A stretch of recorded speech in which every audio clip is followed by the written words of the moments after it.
Hai guys, Assalamualaikum warahmatullahi wabarakatuh. Berjumpa lagi dengan saya, Pian Erino.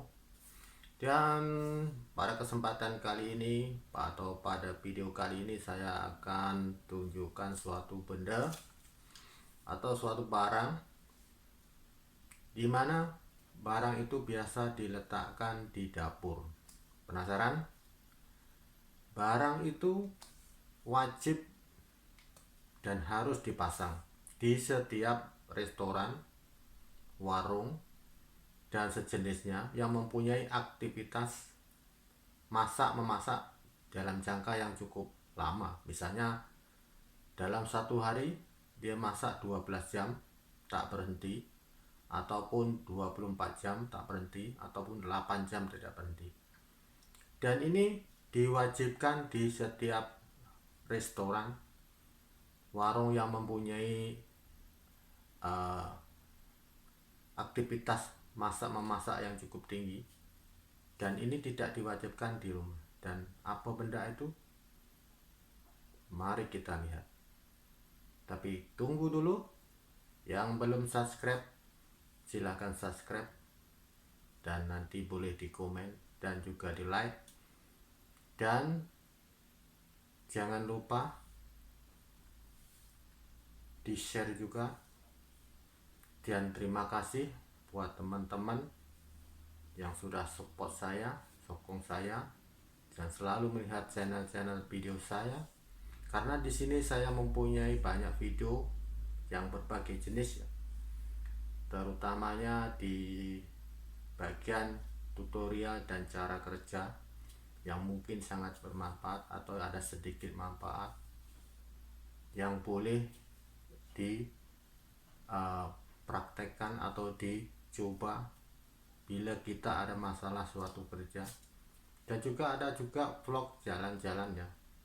Jadi yang suka dengan video-video saya atau yang coba nak tengok video saya, boleh subscribe channel saya sekarang juga. Oke, mari kita saksikan videonya yang satu ini. Let's go. Nah, ini guys, inilah barang saya maksudkan tadi. Di setiap dapur ya, dapur memasak untuk restoran atau kafe atau sejenisnya yang mempunyai jangka masak yang lama dalam masa 24 jam ataupun 8 jam ataupun 12 jam, biasanya harus dibuat satu atau diletakkan satu benda ini guys. Apa benda ini ya? Benda ini adalah sejenis penapis minyak guys ya, penapis minyak. Jadi kalau kita mencuci barang yang mempunyai bekas minyak di sini, bekas minyak di sini, dan kotoran-kotoran yang mempunyai minyak masak, kemudian dia akan ditapis di sini guys, ditapis di sini. Ini air keluar masuk ke dalam kotak ini, kemudian ditapis di dalam ini, kemudian dia akan dibuang ke pembuangan keluar ya.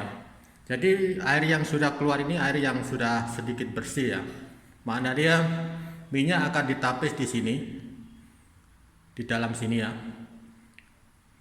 Nanti saya akan tunjukkan, kita akan buka bersama bagaimana sistem di dalam penapis minyak ini, minyak masak ya. Ini khususnya minyak masak.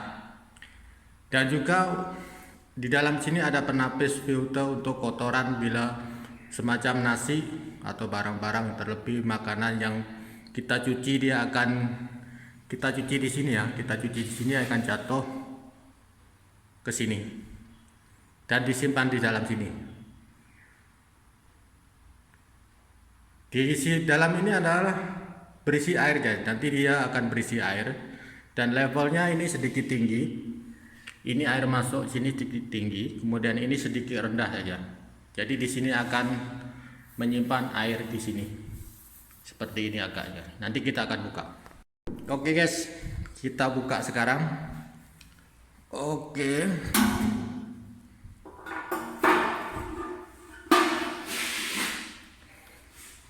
Seperti ini nah. Oke, seperti ini. Ini kotak ini nama dia, kalau di Malaysia, penapis minyak masak ya. Penapis minyak masak, juga penapis kotoran bekas-bekas makanan ya, atau grease trap ya, atau nama dia grease trap ya.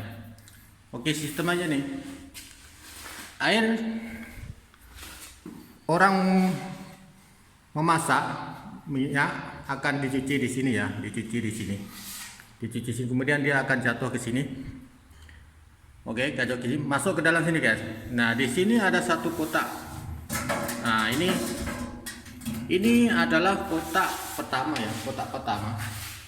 Kotak pertama ini untuk menyimpan kotoran seperti nasi, bekas sayuran dan sebagainya. Bila dia dicuci, dia akan masuk ke sini guys, masuk dalam kotak ini. Kemudian air ini akan masuk ke lubang ini. Ini ada satu lubang guys. Nah, ada satu lubang. Ini di sini ada satu lubang. Di sini ada satu lubang. Kemudian air ini akan datang ke sini, lapisan yang ketiga ini. Pertama yang ini, dia banyak sistem ya, atau biasa ada yang airnya dari bawah naik, tapi ini dia sistemnya lain, dia buat lubang di sini. Jadi minyak dan kotoran akan bertakung di sini ya kan, bertakung di sini. Dia tidak akan bisa melewati ini, atau tidak akan bisa masuk dari bawah. Karena apa?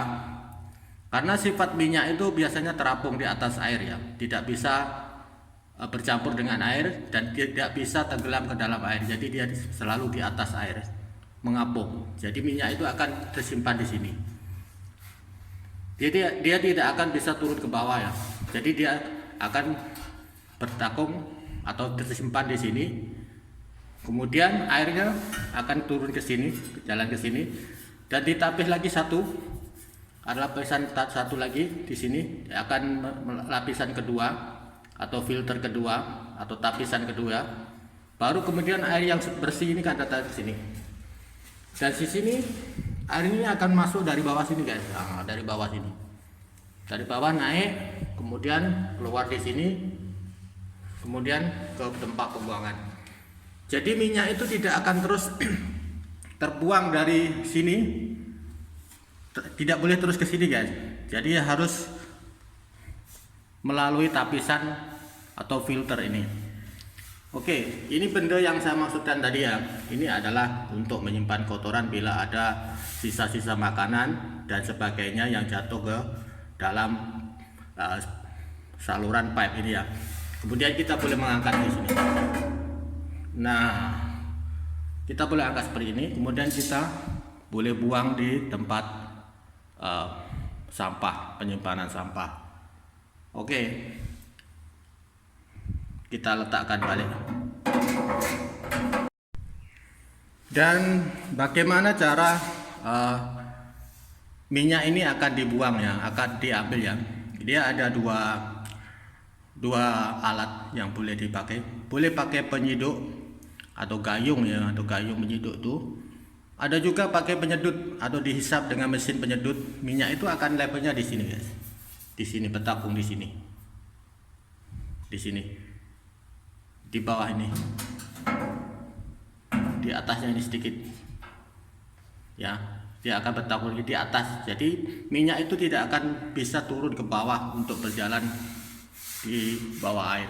Dia selalu berjalan di atas air. Itulah sifat minyak ya. Jadi filter ini sangat berguna ya untuk mengurangi polusi atau pencemaran pada air ya.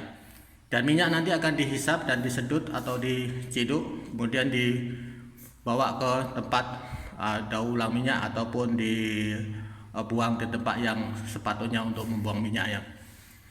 Dan nanti akan saya tunjukkan sedikit level airnya ya. Ini level yang kosong ya, tak ada air. Jadi air ini akan dari sini ya guys. dari sini turun. Mula-mula kita start cuci di sini, minyak di sini, kemudian turun ke bawah sini. Turun ke bawah, dia akan turun ke sini guys. Turun ke sini.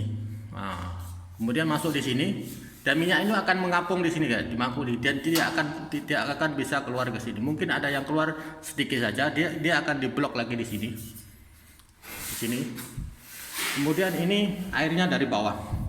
Air bawah dari bawah naik ke atas baru boleh turun. Jadi minyak itu akan mengapung. Kalau ada minyak yang lebih akan mengapung di sini. Jadi boleh dihisap lagi di sini. Jadi minyak itu tidak akan terus datang keluar di sini. Jadi yang keluar di sini hanyalah air yang ada sedikit bersih. Dan di sini ini di setiap restoran ataupun kafe yang mempunyai kegiatan masak memasak yang cukup lama harus diwajibkan memakai ini guys, grease trap ini guys. Jadi harus wajib, sebab nanti minyaknya terlalu banyak dibuang, jadi harus ditapis di sini. Kalau rumah mungkin tidak ya, mungkin di rumah tidak diwajibkan, sebab rumah dalam kegiatan masak memasak itu hanya memerlukan masa 3 kali saja kemungkinannya, paling lama. 1 di pagi hari, kemudian di siang hari atau tengah hari, ataupun di petang hari, ataupun di sore hari, ataupun di malam hari. Jadi kalau restoran itu masaknya kadang-kadang 24 jam guys. Beda dengan rumah. Jadi kalau rumah tidak diwajibkan pakai ini, tapi kalau restoran memang diwajibkan pakai ini. Nah, ini guys. Ini saya akan memberi contoh yang ada airnya. Levelnya seperti ini. Jadi minyak itu nanti akan tersimpan di sini guys. Dia tidak akan bisa melewati ini karena ada blok di sini ya. Ada blok di sini. Air itu akan biasa lalu dari bawah ini naik, kemudian masuk ke dalam ini. Dan ini pun tidak bisa terus keluar minyaknya guys. Ini ada blok di sini. Jadi minyak itu akan mengapung di atas sini.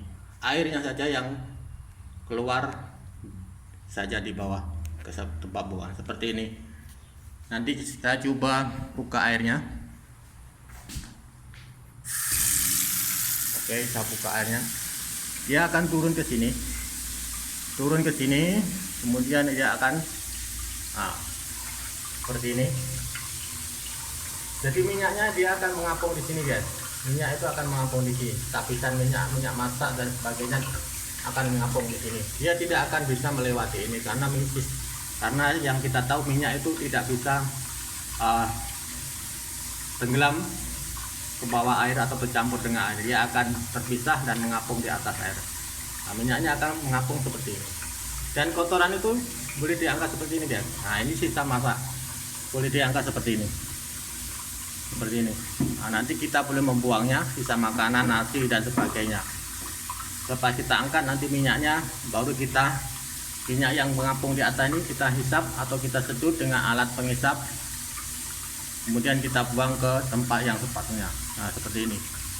Dia tidak akan bisa melewati minyak ini karena sistem minyak itu mengapung ya. Jadi airnya saja akan jauh berjalan.